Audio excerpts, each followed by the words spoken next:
मुंबईबद्दल बोलताना किंवा मुंबईच्या विकासबद्दल बोलताना कुठेतरी मराठी माणूस आपला एक तो माणूस असतो, तो हक्काची त्याची सगळी गोष्ट असतात आणि त्याचा हक्काची गोष्ट सगळं विसरून जातात लोक. पण दोन गोष्टी पुन्हा सांगताना मला खूप आनंद येतो आणि मी त्यासाठी माननीय मुख्यमंत्र्यांचा खूप आभारी आहे की सर BDD चाळीबद्दल तर तुमचे पण प्रश्न खूप होते आधी, आणि तेव्हा इतक्या वर्षानंतर जेव्हा तुम्ही BDD चाळच्या लोकांना त्या दिवशी त्यांचा हक्काचं घर सोपवलं, तर मला वाटतं की नवभारत आणि नवराष्ट्रातर्फे तुमचा खूप खूप अभिनंदन. म्हणजे मला असं वाटतंय की एका मराठी माणसाला डिस्प्लेस केल्याशिवाय कसं तो एक काम करता येतो. आणि दुसरं मला वाटतं दुसरा जे एक मेगा प्रोजेक्ट होतो आहे तो आहे धारावी रिडेव्हलपमेंटचा.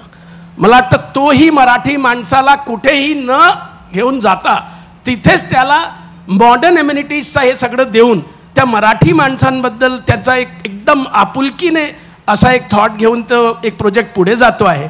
असा म्हणजे मराठी माणसांबद्दल आणखीन काय आपण विचार करताय, काय त्यांच्याबद्दल त्यांना कसं ह्या सगळ्या ग्रोथ स्टोरी किंवा 1.5 ट्रिलियन इकॉनॉमीमध्ये समाविष्ट करून घेणार आहात?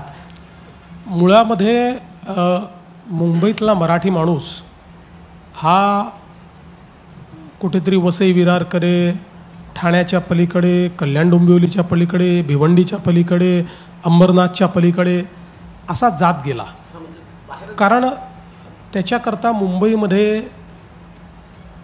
जागा राहिली नाही. तो ज्या चाळीत राहायचा त्या चाळीचंही त्याला काही रिडेव्हलपमेंटमध्ये काही मिळालं नाही. पण आपल्या सरकारने जी पॉलिसी केली त्या पॉलिसीमुळे, जसं तुम्ही BDD चाळीचा विषय या ठिकाणी घेतला, नॉर्मल केसमध्ये BDD चाळ ही पण कुठल्या तरी डेव्हलपरला द्यायची आणि त्यांनी या लोकांना वसई विरारला पाठवायचं आणि मग तिथे कोणीतरी ॲफ्लुएंट लोक आणायचे, असंच त्याचं प्लॅनिंग होतं. पण ते सगळं प्लॅनिंग आपण बदललं आणि सांगितलं हा 160 चौरस फुटात राहणारा जो मराठी माणूस आहे याला 506 स्क्वेअर फुटाचं स्वतःचं घर आम्ही इथेच देऊ. आणि आज BDD चाळीचा प्रोजेक्ट अर्बन रिन्युअलचा एशियातला सगळ्यात मोठा प्रोजेक्ट झाला, एशियातला. आणि आता असंच आम्ही अभ्युदय नगरचा प्रोजेक्ट करतो आहे, SVP नगरचा प्रोजेक्ट करतो आहे, असे अनेक. म्हणजे आता एक त्याच्यातनं टेम्पलेट आणि मॉडेल आम्ही तयार केलं की मराठी माणसाला मुंबईमध्येच घर मिळू शकतं, हे आम्ही टेम्पलेट तयार केलं. आज तुम्ही बघा की ज्यावेळेस मेट्रो 3चं काम आम्ही सुरू केलं त्यावेळी मोठा प्रश्न होता गिरगाव.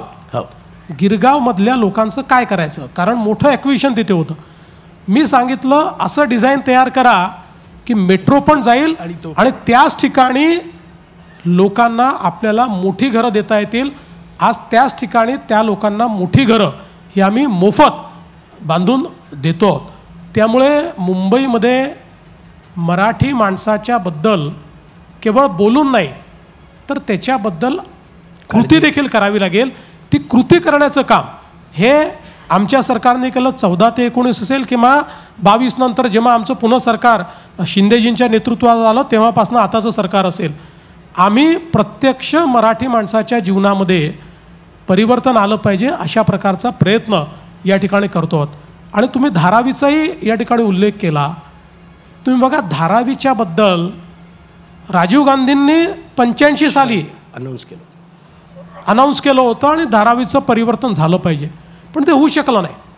आज आपण ॲक्च्युअल ते परिवर्तन सुरू केलं आहे आणि धारावी हा जगातला सगळ्यात मोठा स्लम रिडेव्हलपमेंट प्रोजेक्ट होणार आहे.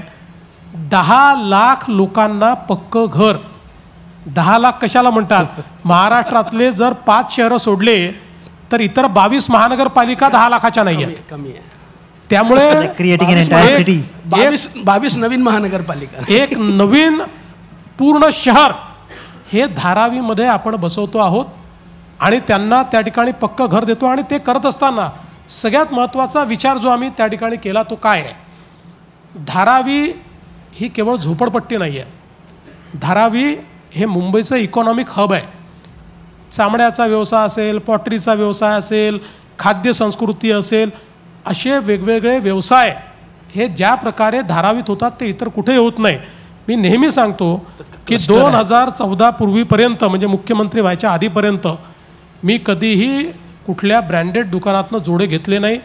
पाहिजे ते जोडे मला धारावीतच मिळायचे आणि त्या ठिकाणून घ्यायचो. पाहिजे ती बॅग धारावीत मिळायची, मी धारावीतनंच घ्यायचो. त्याच्यामुळे इतकं जास्त त्या ठिकाणी इकॉनॉमिक पोटेन्शियल आहे. हा प्रोजेक्ट करत असताना ते पोटेन्शियल जर आपण विचारात घेतलं नाही तर हा प्रोजेक्ट यशस्वीच होऊ शकत नाही. म्हणून पहिल्या दिवशीपासनं त्याचा प्लॅन तयार करताना तिथे अतिशय प्लॅन्ड अशा प्रकारचं इकॉनॉमिक हब आपण तयार केलं आहे. या सगळ्या उद्योगांना आवश्यक ती इकोसिस्टीम आणि सस्टेनेबल प्रॅक्टिसेस आपण देतो. आणि त्यावेळी एक अजून गोष्ट माझ्या लक्षात आली होती की आपण इन्फॉर्मल सेक्टरमधल्यांना फॉर्मल सेक्टरमध्ये आणतो आहे, त्याचा त्रास त्यांना निश्चितपणे होणार आहे. आणि म्हणून पहिले 5 वर्ष त्यांना आपण टॅक्स हॉलिडे देखील दिलेला आहे, जेणेकरून 5 वर्षात फॉर्मल सेक्टरमध्ये ते स्टॅबिलाईज होतील आणि त्याच्यानंतर मग टॅक्सेस पे करतील. त्यामुळे मला असं वाटतं की धारावीचा जो प्रोजेक्ट आहे हा प्रोजेक्ट देशाकरता नाही, संपूर्ण जगाकरता आश्चर्य करण्यासारखा प्रोजेक्ट आहे. नाही, खूप खूप धन्यवाद त्याबद्दल. कारण की मी हे 2 विषय यासाठी घेतले की जेव्हा आपण सोशल स्पेंडिंगची गोष्ट करतो, बाकी गोष्टी करतो, तर फक्त लाडली अशा गोष्टींचा बद्दल हे होतो, म्हणजे हा उल्लेख होतो. पण हे उल्लेख कुठेतरी जे आपण एक ग्लोबल एग्जाम्पल जे सेट करायला निघाले, म्हणजे ये तुम्हारा सांगता ना, आप लोगों को बताते समय मुझे इसलिए भी खुशी है कि सर ने जब MSIDC बनाया या सर ने जब MRIDC बनाया, हमारे जायसवाल सर यहाँ पर है, तो अब रेलवे तो खैर बहुत बड़ा हाथी है, लेकिन हम लोग जब नागपुर में छोटे छोटे रेलवे क्रॉसिंग को लेकर इश्यूज चलाते थे और सर के हाथ से रास्ता रोको करवाते रहते थे. मुझे लगता है कोराडी रोड का रास्ता रोको, कोराडी रोड के 3 ब्रिज सर आपके रास्ता रोको की वजह से हुए हैं. तो मैं आपको बताना चाह रहा हूँ कि MRIDC बना, MRIDC ने अब क्या किया, तो हमारे दूर दराज के जो विदर्भ के गांव हैं, इन्हें उसकी उपयोगिता हम बता रहे हैं कि हम जब आज चर्चा कर रहे हैं तो इकोनॉमी अनाउंस करके या सिर्फ भाषण देकर नहीं, लेकिन एक MRIDC बना, उसने अब हमारे यहाँ चंद्रपुर और गढ़चिरौली और गोंडपिपरी, मुझे तो लगता है सर ने एक जगह भाषण में बोला भी था कि वो कैसे कंप्लीट कर रहे, वहाँ RO भी कैसे बन रहे, RU भी कैसे बन रहे. तो ऐसे ही तमाम प्रोजेक्ट्स वो मुंबई के लिए सोचते हैं और तमाम प्रोजेक्ट्स वो महाराष्ट्र के लिए सोचते हैं. मुझे बहुत भरोसा है